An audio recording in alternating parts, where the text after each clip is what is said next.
അങ്ങനെ ഞങ്ങള് dosa ചുടൽ സമ്പ്രദായത്തിലേക്ക് കടന്നിരിക്കുകയാണ്.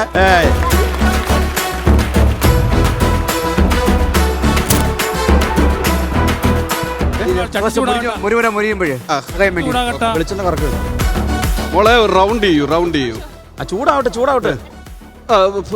Excuse me, കൈ ഇതിനകത്തോടൊന്ന് മുട്ടിച്ച്. ഒരു ദോശയ്ക്ക് കല്ല് ചൂടായോന്ന് അറിയാൻ വേണ്ടിയാ. ഈ അങ്കിൾ ബെന്റെ ഒരു ഫിംഗർ ചിപ്സ് എടുത്താലോ? മോളെ ഈ മാവ് ഒഴിക്കേണ്ട സമയപ്പെടാന്ന് പറയാം. തീയും ചട്ടിയും തമ്മിൽ 2:3 എന്ന അനുപാതം തിളയ്ക്കുമ്പോൾ മാത്രമേ അതായത് ഒരു ചട്ടി സിമെന്റിന് 2 ചട്ടി മണൽ എന്നതുപോലെ. അത് തന്നെ വെച്ചോ.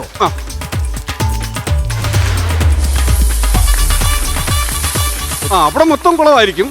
Very good. എണ്ണ തങ്കു ചൂടായി. ദോശ ആരെങ്കിലും മടക്കി വെക്കൂടാ. മാറ്റ്.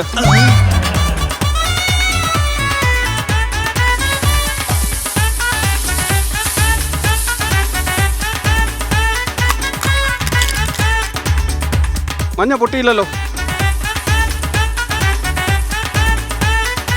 മോക്ക് തട്ടുകിടക്കില്ല ഒരു ഭാവി ഞാൻ കാണുന്നുണ്ട് കേട്ടാ.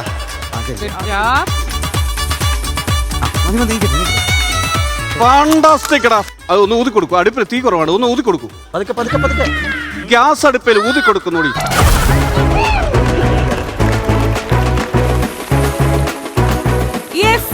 നെക്സ്റ്റ് അനൗൺസ്മെന്റ് പ്രത്യേക ശ്രദ്ധിക്കൂ. ഇനി ഇത് മറച്ചിടേണ്ടത് ആൺകുട്ടികളായിരിക്കും. ബബുലു അങ്ങ് മാറി നിക്കേ. കൊതുമ്പാണെന്നും പറഞ്ഞ് ഇവരെടുത്ത് അടുപ്പി വെക്കും. ചേട്ടന്മാരായിരിക്കണം ഇനി ഇത് മറച്ചിടേണ്ടത്. ബോയ്സ് അതായത് പ്ലേറ്റിലേക്ക് പൊട്ടാതെ മാറ്റേണ്ടത്. പൊട്ടരുത്. വാവ് ഡയന വാവു. ആ കസേര ഇരുന്ന് സൂഹിക്കാനുള്ളതിന് തീയുടെ ഇടയിലോട്ട് വരിക. നോക്കിട്ട് ഞാൻ പോട്ടെ. കാണാനായിട്ടൊന്നും കരിഞ്ഞ് നമ്മള് ഈ കമ്പപ്പര പൊട്ടിത്തെറിച്ചു കഴിഞ്ഞാൽ കാണത്തില്ലയോ, അതേപോലെ ഒരു ദൃശ്യാവിഷ്കാരം. ഇത് കമ്പപ്പര പൊട്ടണം നോക്കണ്ട. താങ്കൾ ഇതിൽ നടന്നു പൊട്ടായിരുന്നാ മതി. ഇന്റർനാഷണൽ കരിഞ്ഞ മണം വരുന്നുണ്ട്. സത്യല്ലേ? ബബ്ബുലു ഇടിച്ചു കയറുകയാണ്. ഹലോ, നിങ്ങൾ ഇവിടെ എന്താ ഗുസ്തി മത്സരമാണോ അതോ ദോശ ചൂടുവാണോ? ഇവിടെ ഒഴിച്ച് എണ്ണ തീർന്നു. ശരിക്കും ദോശമാവാണോ അതോ ഫെവിക്കോൾ ആണോ ഇവർക്ക് കൊടുത്തത്?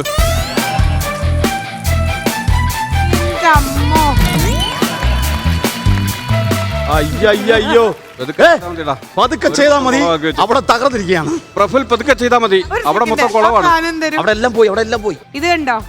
ഇതാണ് ഇപ്പോഴത്തെ കറണ്ട് അവസ്ഥ കേട്ടോ. പാത്രമേ മാറിപ്പോയാ. ഇതെന്തോന്നു?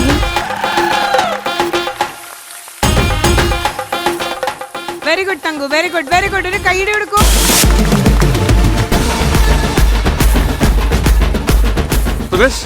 നിങ്ങൾ ഈ ദോശ മാറ്റിയിട്ട് തങ്കത്തിനെ ഇതിനകത്ത് കയറ്റി വെച്ചിട്ട് ഉണ്ണിയപ്പം ഉണ്ടാക്കിയെന്ന് പറ. സംഗതി വിജയിക്കും. ശരിയാണ്. സംഭവം വിജയിക്കും. പതുക്കെ ഈ സൈഡ് നോക്കണം. അല്ല സൈഡിൽ സെന്റർ കളിക്കില്ലേ? പൊട്ടി കണ്ടോ? ഞാൻ പറഞ്ഞില്ലേ അത് പൊട്ടിയാ. ഏതാണ്ട് ഷെഫ് ആവണം. ഒരാള് പെട്ടെന്ന് ഷെഫ് ആവണം. Time is over. നിങ്ങൾക്ക് ഞാൻ രക്ഷപ്പെടാൻ ഒരു വഴി പറഞ്ഞുതരാം. അതുകൊണ്ട് അവിടെ കഥ തുറന്നു കിടക്കണ്ടോ, വിട്ടുപോയിക്കോളൂ. ജിഷിന് ഇത്രയും പാടുപെട്ടി ഡ്രസ് ഇടണം എന്നില്ല കേട്ടാ. പരസ്യമായിട്ടുള്ള ഒരു ജിഷൻ കപ്പ കഴിച്ചോണ്ട് വരുന്നുണ്ട്.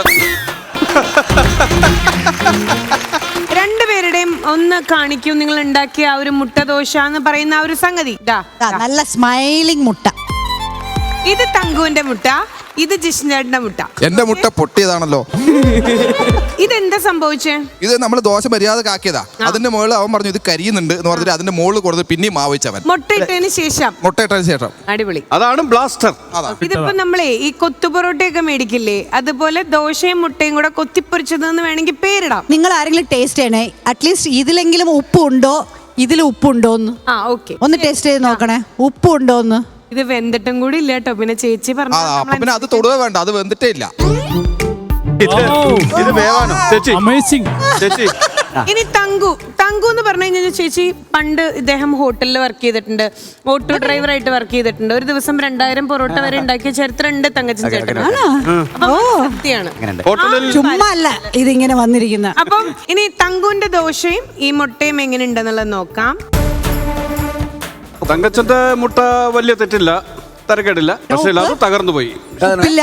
ജിഷന്റെ മുട്ട എന്ത് തകർന്നു. വർത്താനം നിങ്ങൾ ഈ പറയണത്? ഇത് കപ്പ ബിരിയാണി ആണോ ഇത് മുട്ട ദോശയാണോ എന്ന് സംശയമുണ്ട്.